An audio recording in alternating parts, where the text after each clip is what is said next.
Now, your electrifying hosts of Exploring the Bizarre, Timothy Beckley and Tim Swartz. Tim! Tim, are you back? Oh, hey, there you are. What are you doing back here in the garden with the sprinkler can? I didn't know you had any interest in gardening. Oh, watch it. You're getting too close to those garden gnomes and you may get them wet. They may fall over. Oh, shh. Don't talk so loud, Tim. Those are not ceramic figures. They're real gnomes keeping under cover. They don't like to be so easily recognized. People try to even steal them off of people's lawns, thinking they can bring them good luck if they take them home with them. Don't you know anything about gnomes?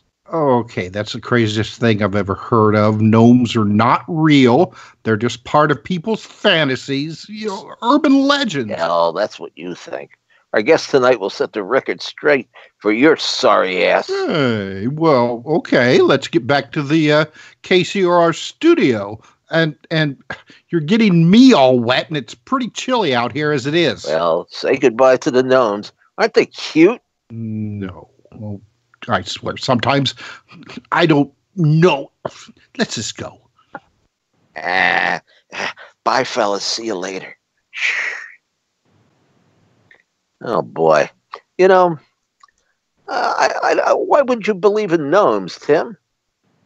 Oh, well, I mean, there is a long history, as you well know, Tim, of elemental types of creatures. I mean, all over the world for centuries, probably even a lot further back than that. And I mean, there's been some really interesting photographs, especially from South America, of that's right, gnome-like creatures. Yeah, it's hard to know what to call them. Well, you just put together, edited a book that's just a hair under 500 pages. It's Tim Swartz' big book of incredible alien encounters, and there's some photographs in there of gnomes, just like you mentioned. And our guest tonight has contributed a chapter, so we know that gnomes are gnomes, and that there are people that are gnomes are gnomes. And I'm wondering, most gnomes seem to be men or male or something. I wonder if they come in female gnomes. I'd rather have a couple of female gnomes in my yard than male gnomes, but that's just my way of thinking, I suppose. Anyway, how are things out there in Jasper, Indiana? Oh, it's going well. We survived the holidays, and now glad to be back in the KCOR studios. We had a great guest last week who called us all the way from Brazil. And our guest today, thank heavens for her. It's 4:00 in the morning where she's calling from. So bless Susan's heart for agreeing to get up so bright and early to be on Exploring the Bizarre with us.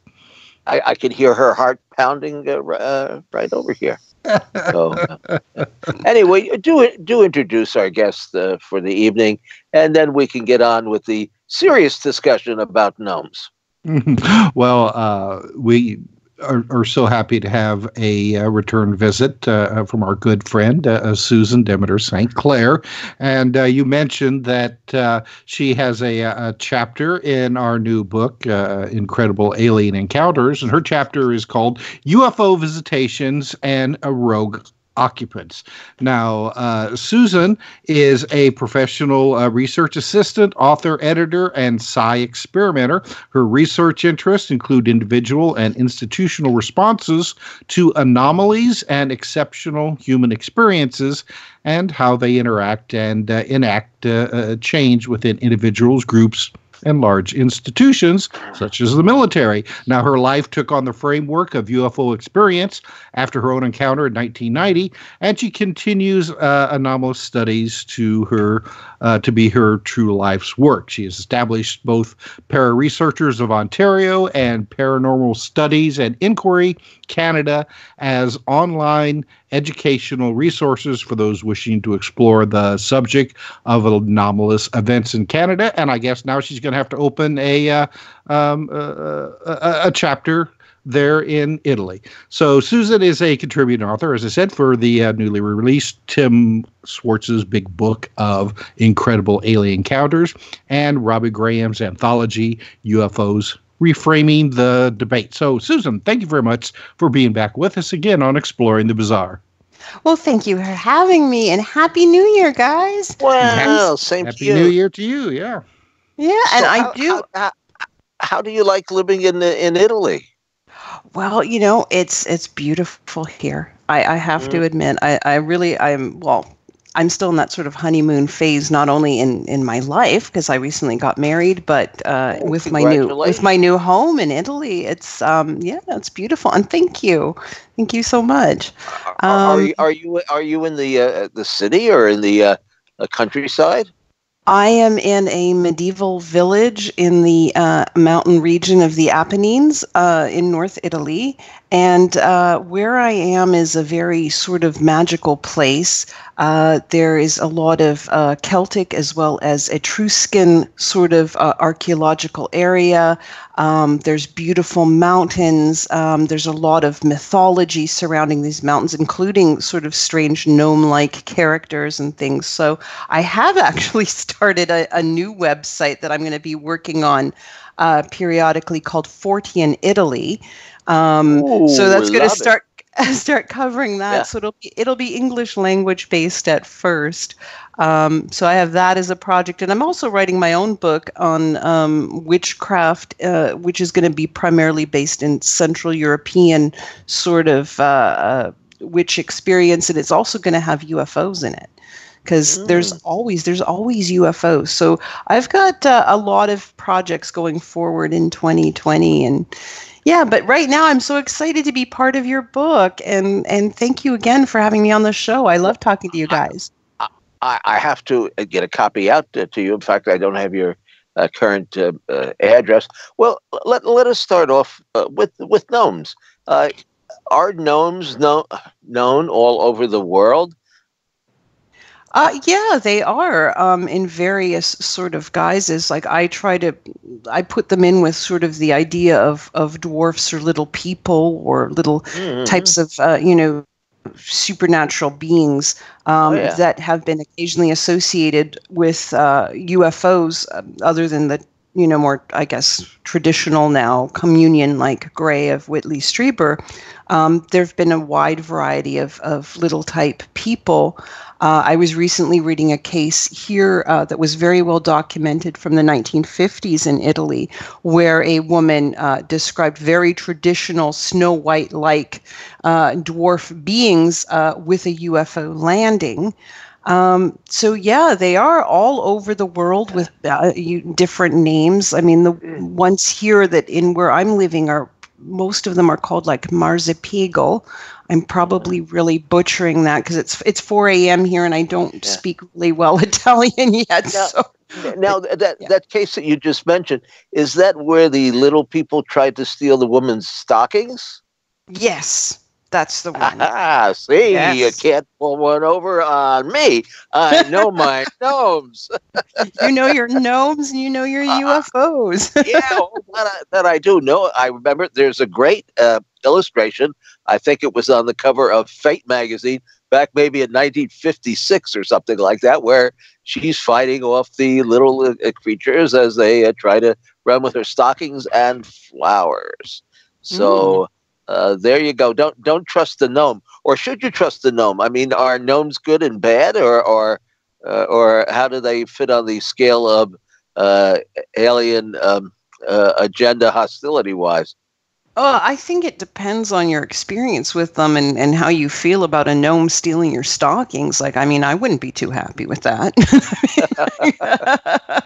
But some might give it over willingly, correct? Yes, I suppose. Yeah, I think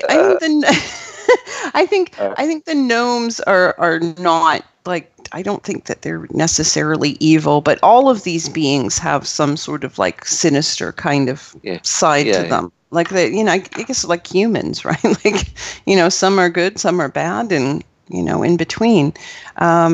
Yeah, so I would say, though, in general, in the lore, gnomes are not considered to be like, they're not as maybe mischievous as leprechauns or other ones that, you want to Now, stay. well, now we set it off the program kind of as a in jest with my watering the gnomes, pretending to be ceramic figures. But now you had a case that you described in the Incredible Alien Encounters that was sent in to you by a gentleman that lived in New York, and I guess he was traveling to visit his family in upstate. And tell us what happened, what his gnome experience was.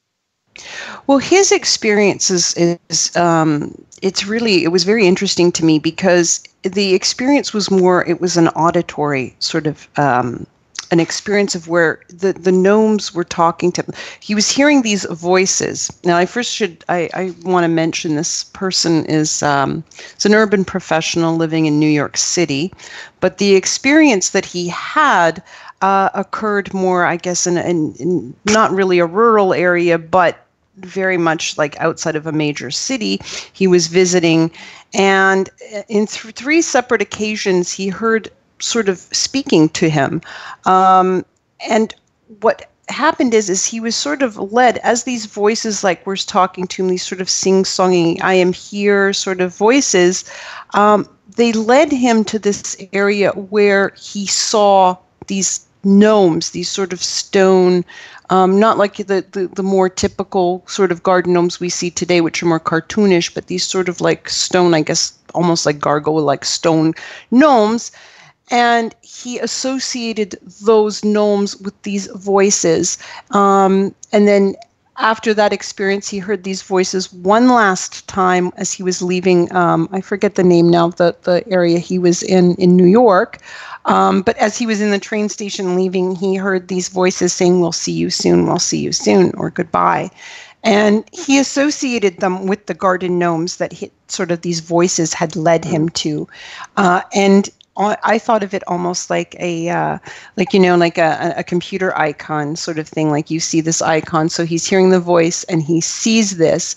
The gnomes themselves, whatever the voices were that he associated with these beings, were not necessarily looking like the gnomes, but he almost, in his mind, he was giving this sort of idea of we are these sort of, preternatural beings, and this is what we are, these gnomes. So this is why he associated it with the gnomes. But, I mean, he didn't actually see the gnomes moving or speaking to him. It was all sort of like an internal experience.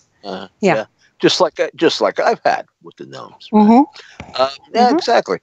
Now, and I posed the question, do gnomes come in male and female, or are they all genderless? I always thought of them as sort of genderless, the gnomes. I mean, fairies usually are traditionally female, but I mean, there's male fairies too. I'm sure I suppose you could have female gnomes. Maybe. Yeah, because most of the figures that we see seem to be male, but you can't really tell because they're always wearing some kind of little hat or something that's pulled down over their head.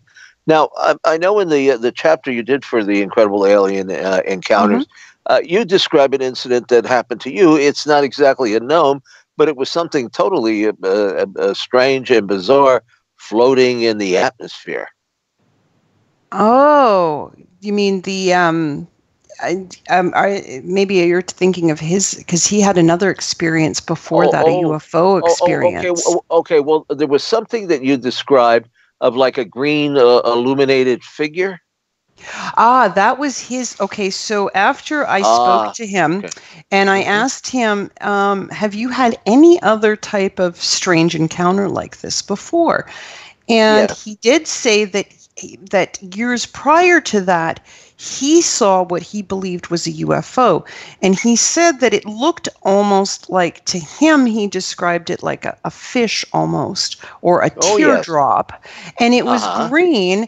And he had been watching like I think it was a basketball game or something like this with a roommate at the time. I think he may have still been in university at the time. And they both witnessed this. And he said it was like so surreal, like he said it almost looked like cartoonish. He couldn't believe what he was seeing, and was a UFO. So I thought it was interesting that he had a UFO experience.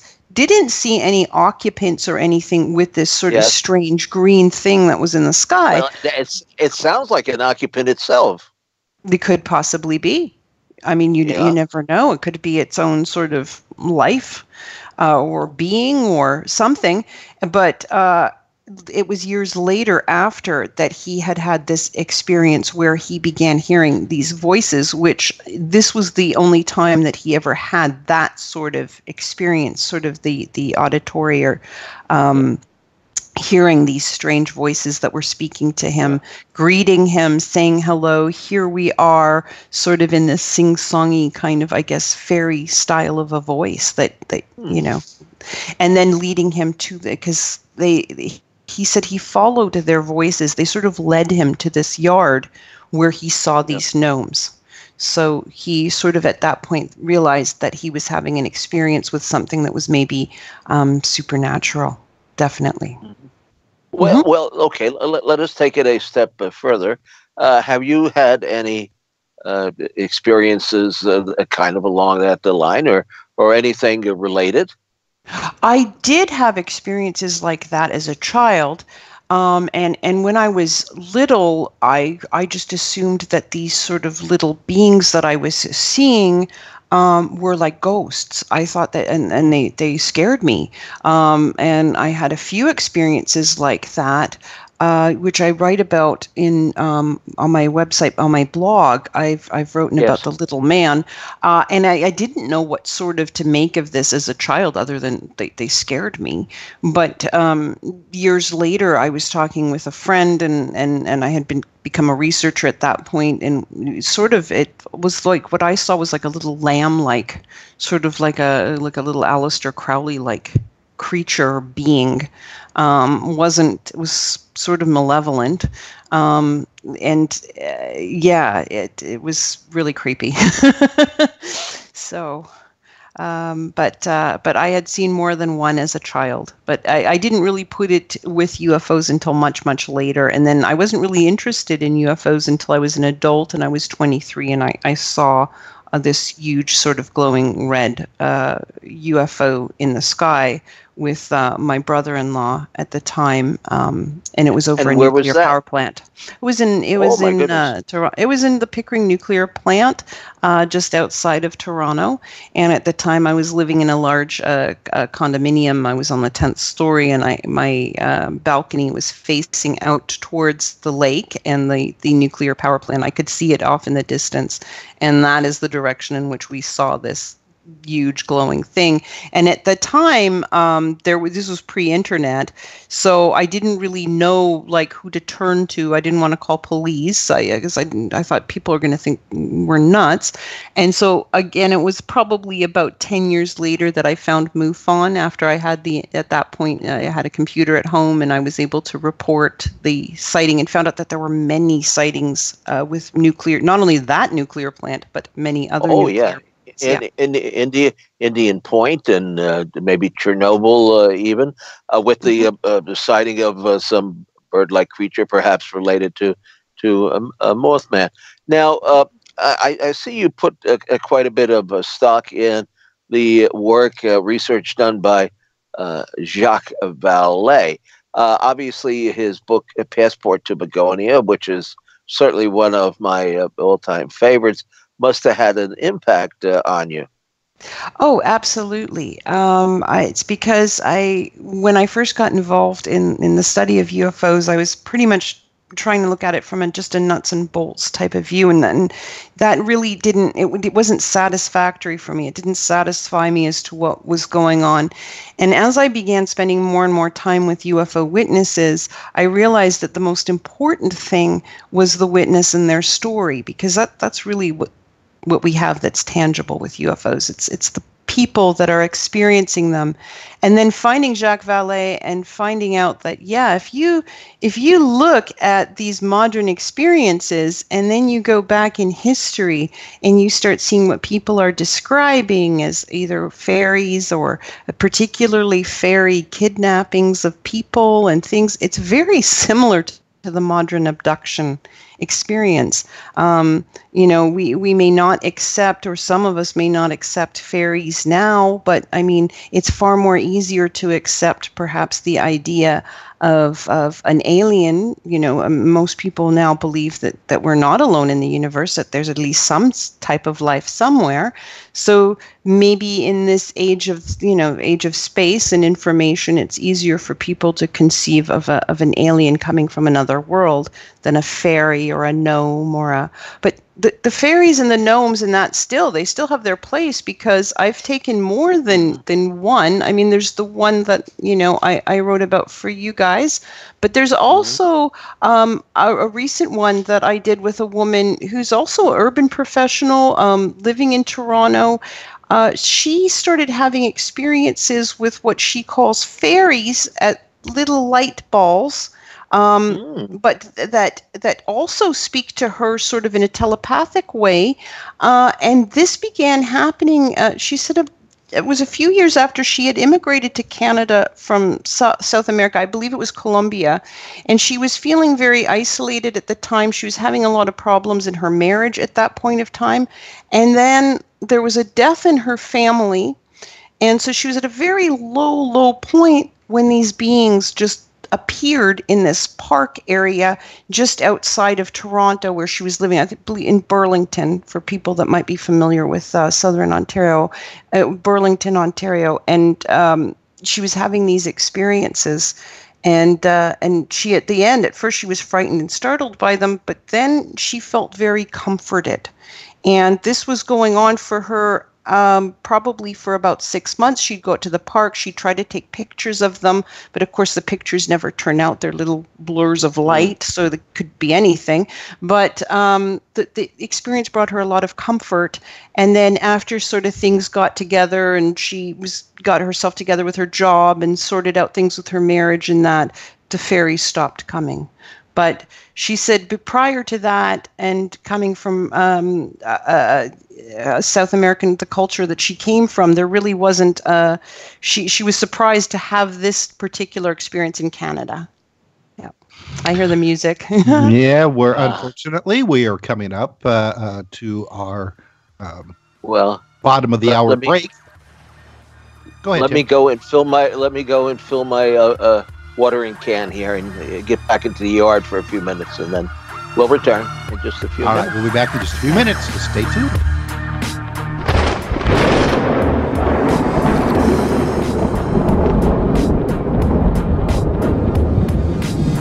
Now back to exploring the bizarre with two of the most electrifying researchers in the paranormal, your hosts, Timothy Beckley and Tim Swartz.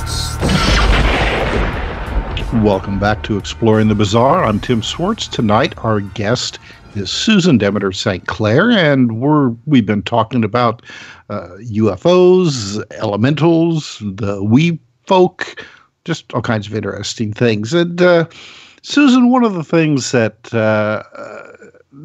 I've observed when it comes to, say like the gnomes and elementals and a lot of the UFO occupants, and I mean, we've seen this for centuries, is that they're tiny. They're we call them dwarves, gnomes, things like that. And I mean, there are a few exceptions of big elementals, but the majority of them are little.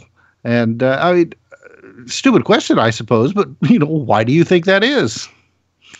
It's a good question, and I really don't know why we conceive of them as so little. The only place I can think of them where they're consistently seemingly huge is in like Western Australian, sort of the Aboriginal Australians. Their concept of these sort of nature beings are huge, and they can be 7-8 feet tall. I don't know why. It's a good question. It seems that it goes back that they are just really tiny little beings. Yeah, and it's almost universal as well. Yeah, almost. I mean, you look at all of these very diverse, countries and societies, and practically everybody has these types of creatures, and they're usually always described as little. Which I mean, I've always found that interesting, and we continue that into the modern days with a lot of these UFO occupants, which are little as well. Again, I mean, it's not a hard and fast rule, but I mean, even now with the Greys, they're always usually described as being about the size of children. Yeah. Yeah, no, it's true, and it's a good question, and it's one that I really don't have a good answer for. Probably I could come up with something, but it's like 4:30 in the morning for me. So. No, you're making me think too hard. You're making me think too hard. I'll get back to you 3 hours after the show's finished. But no, actually, no, I don't know. But it is true, and including these little beings that North American Aboriginal people. First Nations people have also described in their various lore, these little beings. I don't know why it is that they're all little, but they all tend to be very mischievous. I mean, we have our ones here, as I mentioned, too, in Italy, that they either steal things, or they can also do, like things that were attributed to witches and bygone era of souring milk and doing things of that nature, and bothering with like the farm animals and such. So yeah, they and similar to the Irish, you have to sort of appease to them with little offerings and things, and then they'll be okay. Like they can be like good little house spirits too, and do good things and find lost things and such. But you don't want to piss them off. But again, they're similar. They're very similar in description. And sort of their way of being little trickster-like characters.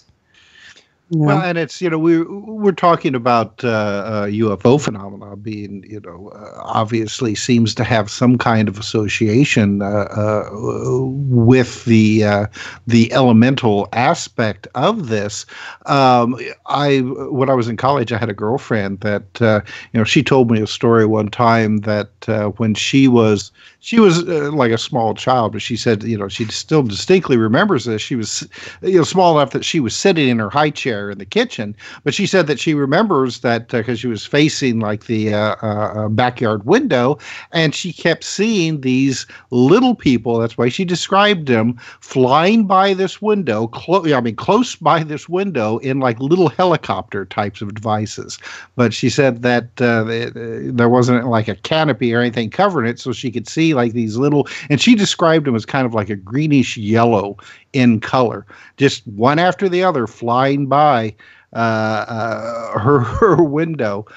She said they were about the size of dolls, and she kept trying to get her mother's attention and look what's going outside the window there. But naturally, mom's never paying attention to these kind of things, and she insisted that this was something that actually happened to her. And I just always find it fascinating because of, and I know that you do as well, all of these stories that come to us from these people not interested in publicity or having their stories included in the book, with these types of stories that don't fit, at least in modern times, any kind of pattern or pigeonhole that we like to put these kinds of phenomena in. Yeah, no, and it's interesting to me because a lot of people do when you sit down with a person. I mean, it's one thing to take a report, a UFO report, a more modern one, over the internet or that, but it's another thing to actually go and sit down with people, have a cup of coffee, and talk to them. And I find when you do that, you find that there's actually usually a wealth of experience that goes back and even into the family. But it's something that you have to do in person. And many times I have sat down and either the person grew up in a haunted house or they had experiences with strange little beings that they might have thought were fairies or gnomes or whatever, and then they think it's a childhood thing and they put it aside, and they don't include that sort of information in a standard sort of UFO report that you might give to MUFON. And sometimes they realize that it sounds crazy, so they don't want to muddy up the more modern sort of adult interpretation of something they might have seen in the sky with strange experiences they had as a child. But I feel that it is in those details that maybe there might be something that can help us understand a little bit more what's going on here with the more modern UFO experience. There was another lady I talked to a few years ago. I actually worked with her, and she never told me her stories until after she retired. So after she retired, she said, I know you're into UFOs. I have to tell you this. And she told me about these amazing experiences she had involving Lake Ontario. But prior to that, as a child, when she grew up in rural Ontario in the 1950s, she saw what she described as these little people driving this very tiny little car. And they actually drove this little car up these sort of hydro pole and along these wires. And she swears she saw it. But she said, you think of this as a childhood thing and you try and, maybe I was imagining, but it's interesting that she had that, and then later, as a much older person, had these strange experiences involving the lake, including a triangular UFO in southern Ontario, but as an adult and with more than one witness. So a really good report. But that little detail came out after, and like I said, you'd be surprised how many people have a history of other paranormal experiences, including with little people. Before or after the UFO. That's a great story. I love that one. Well, okay, but then how many UFO investigators would be willing to actually take down that kind of information if it was offered to them? I mean, maybe we're seeing a little bit more now, but it wasn't that long ago. If you had mentioned a story like that, they'd just tear up your UFO report and find the nearest exit. Well, yeah, and maybe that's why after, 70 some odd years, we really don't have a clue as to what the UFOs truly are. We just have opinions.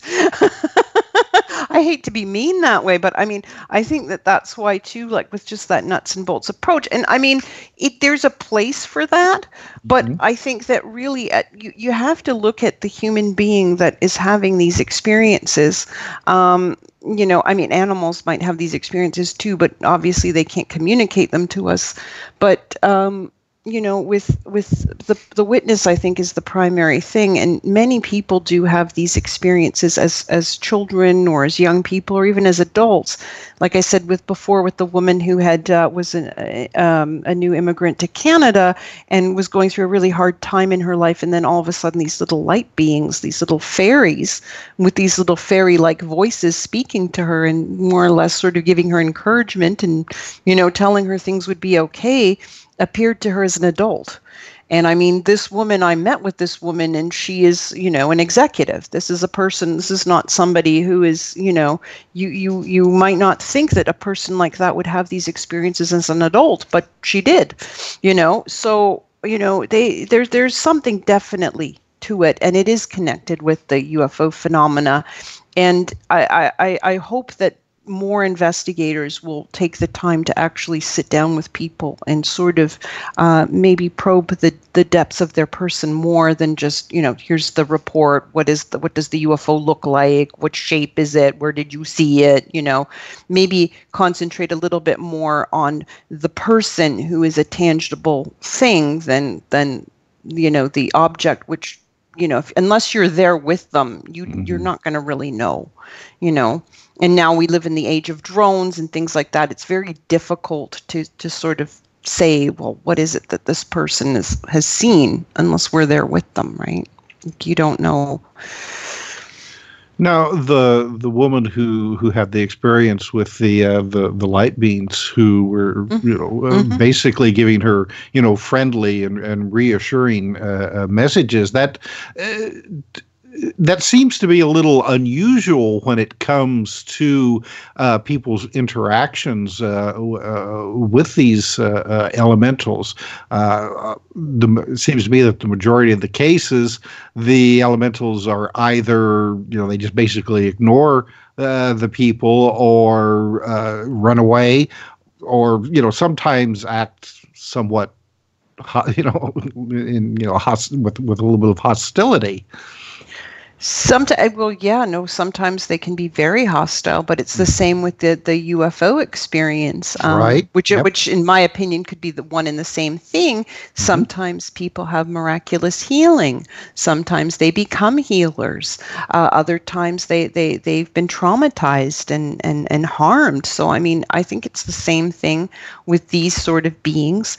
I was part of an investigation of a case in Belgium where a man was also having experiences with UFOs, larger lights in the sky, which he was trying to document scientifically.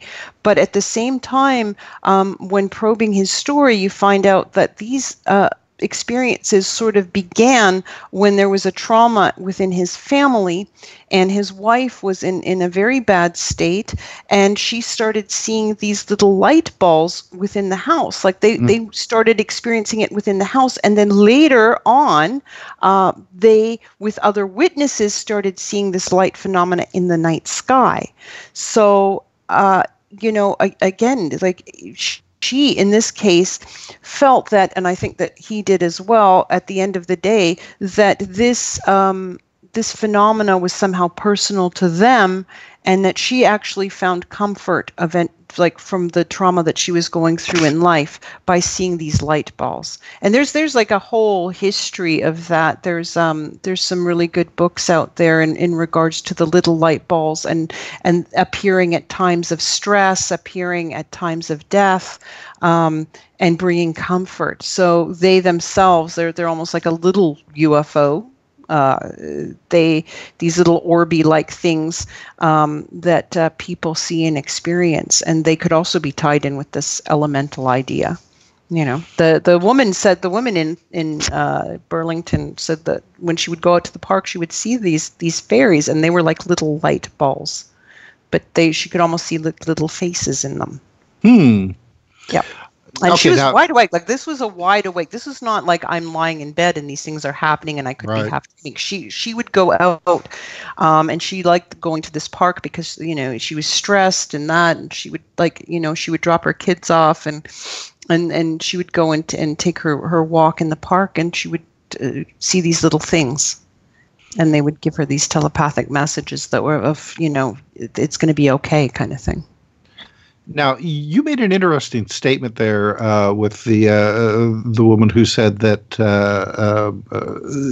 that she felt like that these started out as the little lights in the house, and then eventually ended up with full-blown UFOs outside. That this was how'd you put it, a personal experience almost, or well, she had tied it in with the death of she had had a bad personal experience in the fact that she was a very strained relationship with her father, who was living in another country at that point, and he passed away, and things were unresolved, and this brought on a lot of depression and things. She was going through a lot of personal issues in the house, and eventually she sort of tied in that these light balls appeared at that very low moment of her time to give her comfort. She sort of began thinking that this is a personal experience for me. And then her husband, who later on was trying to, because he was seeing this light phenomena, he was trying to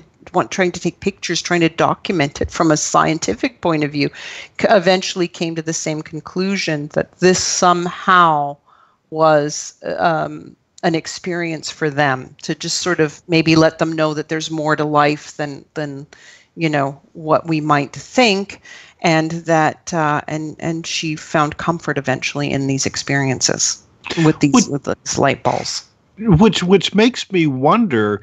You look at all of these different UFO experiences and reports, say, of the shapes and types of craft of UFOs and all the different types of beings coming out of them. It's almost like this phenomena adjusts itself, like you said, almost as an individual type of experience. So, one person who has this experience may see and experience one thing, while another sees something completely different, honed to their own individual taste is the only thing that I can think of. Mm-hmm. But there seems to be a pattern with each person maybe being a little bit different. One person sees one thing, another sees another, though a lot of times the messages are always about the same. Yeah, sure. And the thing is that I think it was Jacques Vallée who said it, that the bottom line with all these experiences seems to be the message that we are not alone. Whether these things are co-created with some other intelligence, or an alien, or coming from our inner Earth, or wherever another dimension, wherever these experiences are originating, that the core message seems to be we are not alone. Mm-hmm, mm-hmm. So, I mean, and it is interesting that people do, and even sometimes in the same experience or the same event. I mean, mm-hmm. Going to something completely different, but ghosts. Because I also am very interested in ghosts, and I did a lot of ghost vigils in my day and that sort of thing. And some people you could have a room full of people, and two people will see something that's similar, like an apparition of a human being, but then a third person in the room will only see something like a light or a veil, and something that's completely not looking like a person, and then two other people in the room will say, I saw nothing.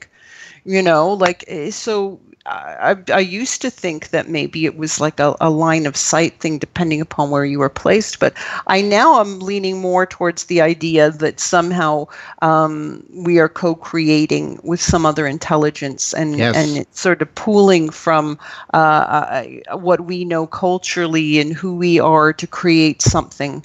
That's sort of what I'm kind of going with now. And that was the first time I really heard of the co-creation was through my dear friend Greg Bishop, and this is sort of his idea, and he's written about that, mm-hmm. and it makes sense to me. It really does, because there's all these like you said, there's a message behind it. There's the experience seems to be the same, but it's all these little just different elements, whether it's a gnome or a gray alien or something else. But there's that bottom line of information narrative that is the same. And that's what Vallée was saying already way back in 1969 with the Passport to Magonia, which is so brilliant, even today.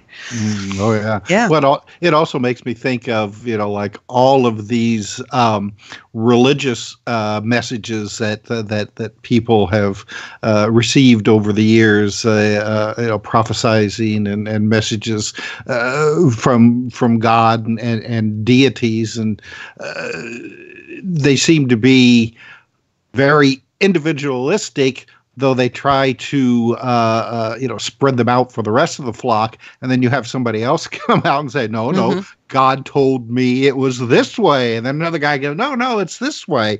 And the UFO and the elemental phenomena seems to be very much the same thing. So obviously everything seems to be tapping into that same cosmic source.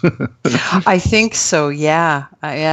And just for me, it's like whenever I think I've got it figured out, I discard it, because I think it's just so much more complex than we can even conceive of.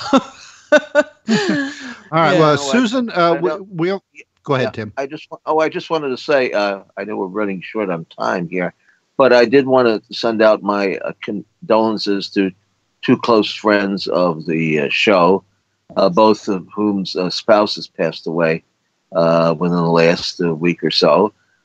Rick Hilberg, his wife Carol, who was a dear friend. I mean, we see her from time to time over the years past, and Greg Bishop's wife also passed away this week, and very, very sad news. It's like I said, close friends of the show and of us. And I do want to say also too that you will be up late Sunday night, because you will be a guest on Coast to Coast, Tim, talking about the incredible alien encounters. But we want to give Susan a chance to tell people where they can get in touch with her and her website and blog and so forth. So, Susan, take it away. Okay. If people want to explore more what my work, I've recently moved most of my stuff to a main hub, which is Susan Demeter. So all one word, SusanDemeter.com. I'm also on Facebook. I'm also on Twitter. So you can find me that way.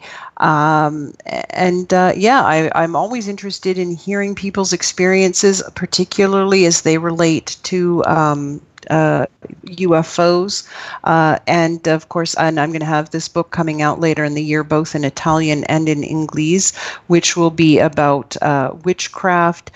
There will be a UFO element to it, and also an elemental and fairy element to it as well. And I explore some of my own experiences. So a lot to look forward to this year, and it's always such a pleasure to talk to you both. Well, and I just feel so. It is indeed. And I feel so privileged to be part of your book.